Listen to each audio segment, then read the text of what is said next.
Hi my friends, I'm doing a quick video about this place. This world is a mess, my friends. There was an individual that I went on his channel tonight. I had the utmost respect for this guy. I mean, he's like a modern day philosopher. He helps people. He's a caring guy and just awesome.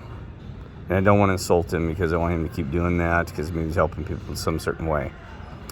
But I went in there to talk to him a little bit. I thought they're like friends, so I went in I went into their, commenting, and it was really unusual. I told you they can show me spiritually if somebody has demons or issues, and I could not have guessed that this man had this because he comes off like a caring bear type guy. He's a tough guy in a good way. He's been through crap like me and probably some of you, and been through it all, targeted, but he's not very spiritual, which is interesting. But none the least, he's more down to the flesh and fighting with a freshly brain and fresh mentality. But he doesn't have the spiritual aspects of the things. He even talks about it. But I ignored that because I don't know if he's atheist. I don't know what he is, right? Because he does think he's taught me stuff. Remember, you can learn a lot from people. Well, like even him, because God can talk through them, or sometimes it's just the way they are, what they've been through, the experiences. So don't forget that. See, so that's the thing is that I'm not saying he's stupid, but they said, like for example, Henry Ford, he could not figure out the universal joint, how to design that to make what all the vehicles have now, the universal joint. And there was I can't do it with my hands, but a guy that was I don't even like mentally challenged, just mentally special individual, that he's sitting on the curb, and he's taking his two fingers, and God, I wish I could show you. I'll try to do it. Oh God, I can't even do it. But take a picture like this. I'll try to. God, I need to have a GoPro or something like this. I can see that. He's doing that. And Henry Ford says, "Oh my God," because he'd been working a month and trying to figure out how to get the drivetrain to work. And he goes, "Oh my God." So my grandmother used to told me that. So she told me that story. So she told me that story. So that tells you that. I was going, but so I don't know if he's waving me or not because I have my glasses on. So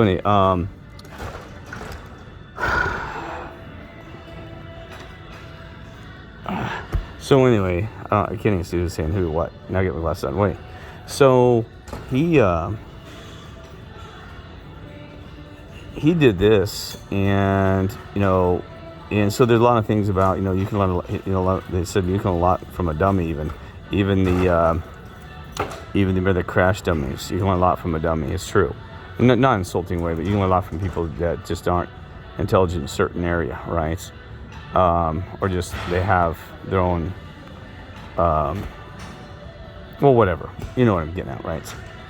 And this is what's really interesting about that too, is my grandmother was the one who told me that story. My grandmother, Bernice Hunter, she was amazing. She got abused so bad by the churches, it's a long story, insulted by them, that she had to walk away from the Christian thing and everything else, right? And she'd been through a lot through her life. Let me give you an example. She was in Wichita, Kansas. She was really sick and could hardly survive this illness, and so she didn't go to church for, I don't know, it was like only like 1 weekend, missed it, right? She shows up the next weekend, and the preacher or whatever he is, whoever, minister, whatever it was, because I don't know, he said, "Hey, Bernice, nice for you to come to church today." She goes, "Well, yeah." She still wasn't feeling it. She goes, "Yeah, I'm feeling a little better." And he didn't even care about that. He goes, "I can tell you right now," he goes, "you apparently, you don't care about God or this and that, and about, this." He goes, "You know what?" He goes, "You shouldn't even bother coming to church ever again." Because he said, "You can't even bother coming in here when you're..." She was like, "Yeah, I was sick." She goes, "I was ill."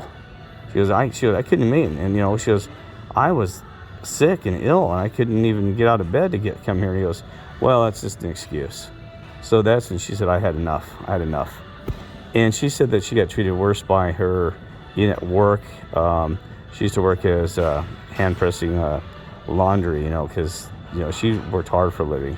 Not so, having to take doing laundry by hand with the old press irons, and that's a horrible job. And she said the Christians were the ones always fighting and arguing and, trying to be one up on each other, and the ladies talking, backstabbing each other, and said, those across the street, they're the such and such Christians, and we're this. She said it's awful. So she walked away.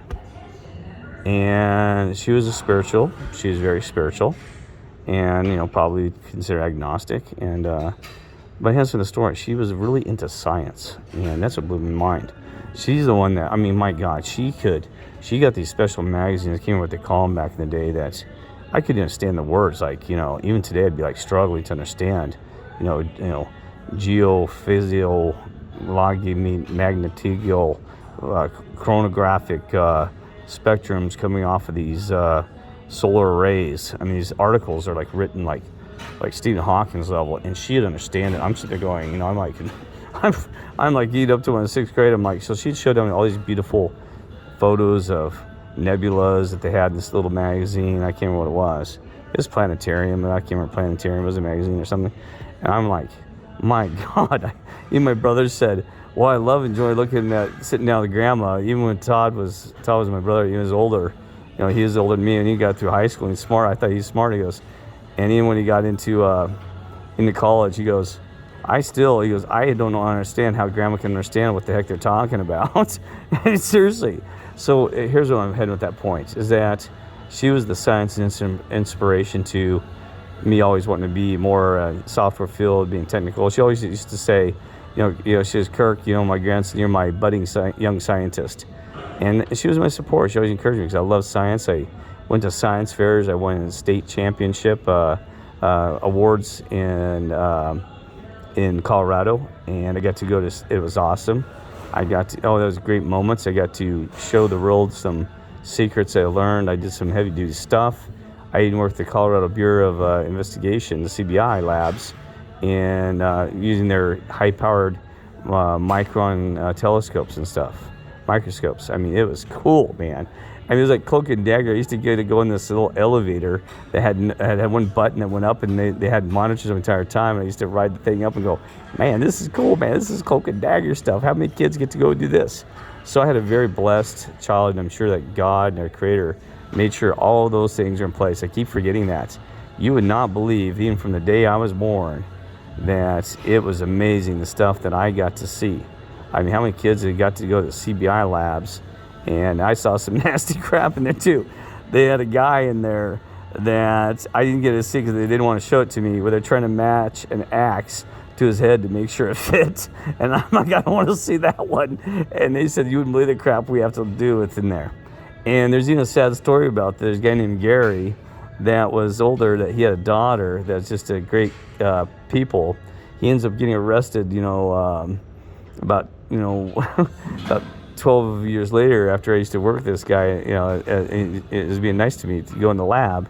He gets arrested for stealing drugs out of the place in the CBI lab and using them. I guess he got tempted, right, by Satan in the system. It's horrible because, man, he ended up he was a CBI agent. The whole thing fell, right? And like I said, even I told you, how many people do you know that was a undercover sheriff? Citizen sheriff for a small town, and I was like a snitch, and I told you when I felt somebody had done something wrong. So I'd always had that law enforcement background. Even me, the guy who works in the background, like I do today, helping the police in the background, not aware of it, and they attack me all the time. If they knew my story, that I'm on their side, they quit attacking me and beat me, and someone figured it out. They go, even when they thanked me though, they'd say, figure out who I am. I've had officers say, oh man, thank you for doing your job out there. You're helping us out, bud. I told you I've been deputized even as a citizen sheriff for San Diego, Orange County, and up and down, and they didn't have a badge from them, right? And I have badges from multiple police that. It's only, because there's a lot I don't tell you, and it doesn't matter. I'm not trying to boast or sound special. There's so much more you don't know about Kirk that God knows, and he keeps those a secret for a reason, and so does the Lord. That there's stuff that you do not know about me. I keep telling you that. I'm a nobody, and I want to keep it that way. I'm not here to be egotistical or say I'm special, get treated special by God because God loves children all the same. It's just my role. There is so much more that you have no idea. If I told you the stories that I've never even disclosed, even from my teenage years, you'd be like, you got to be kidding me. I mean, I've always been kind of like this guy working, helping, saving people. But they put me in these positions on ski resorts. I'm kind of like a double James Bond kid. As a young kid, they used to call me MacGyver because I was always solving, helping people. They called me MacGyver when I was in high school. They said, oh my God, if you have a problem, go to Kirk, man. He's MacGyver. He'll fix your crap in about 10 seconds. He said he'll come with some damn solution, even for anything from broken automobile to, and all this other thing. Well, anyway, not to go on about this. So that was kind of cool. And now I'm way off topic. Geez, I'm sorry. I didn't even know where the hell I said. I'm not bound about my own journal. I apologize because I'm sure you have a great life and had some great experiences. But where was I headed with this? Well, I'm just going to cut it off. That's ridiculous. I'm sorry, friends. Man, that's stupid. It's tired, too. Well, there's so much more to tell you that there's a lot of more videos that I want to do about... I'm scanning my brain. Let me pause this for a moment. Well, that's the thing is that, look at what we're being exposed to today. Look at the stories that we're going to be laughing and crying about, both about what we see and experience in this world. That's this reality that we're facing. I mean, really, if you had told me that face diapers would be involved in this whole story, I don't remember reading that in the Bible. You're kidding me. People running with face diapers. I mean, I would have been like, you're kidding me. I'm serious. We're going to have masked vampire NPCs running around. I'm seriously, it gets so crazy. But anyway, I wouldn't have signed up for this, but apparently we did. And this thing is Matt from Quantum Consciousness. He's got some good things. He's a little, him and I disagree on some things, but I never speak up. I just let him do his thing. He's on his own little journey and stuff like that. So just let it be. But he's a very great guy, just awesome. He teaches me stuff every day. He's one of the first ones I checked to say, what's Matt got going on over there about a reality? Because he is the best I've ever seen. He can diagnose and rip things right through, right? So you got to make sure you always check his stuff out, right? But anyway, he said one the other day that kind of blew my mind was just about how, he gets in this debate of, did we volunteer? How did we end up here? And all these things. And well, I volunteered when I was here. Now that's the thing I was going to tell you. See, Matt doesn't understand about retroactivity, and I still am a firm believer in this. That see, you had free will, and you made the decisions to be a part of this mission or be at these end of times, and God saw that because God, time is irrelevant, right? So our Creator sees this, and so that's what I told you. Your actions today impact the past. So that's why with the wheat and tares, the people said, well, God's dividing the wheat and tares right now to see whose side and which. Well, that's coming to unfold in time, but God, I know, in my opinion, He already knew this, that these are the people who had made their decision, that they presented all these opportunities and they didn't make the right choice, and unfortunately my former wife was one of those. She exposed that the choice she had made, and her choice was not on our side. And so I pray that she does come to our side, and maybe she will eventually, but I have to let that go because I've tried everything, right? So, so when God somehow sees that and can realign your history and your story to that, right?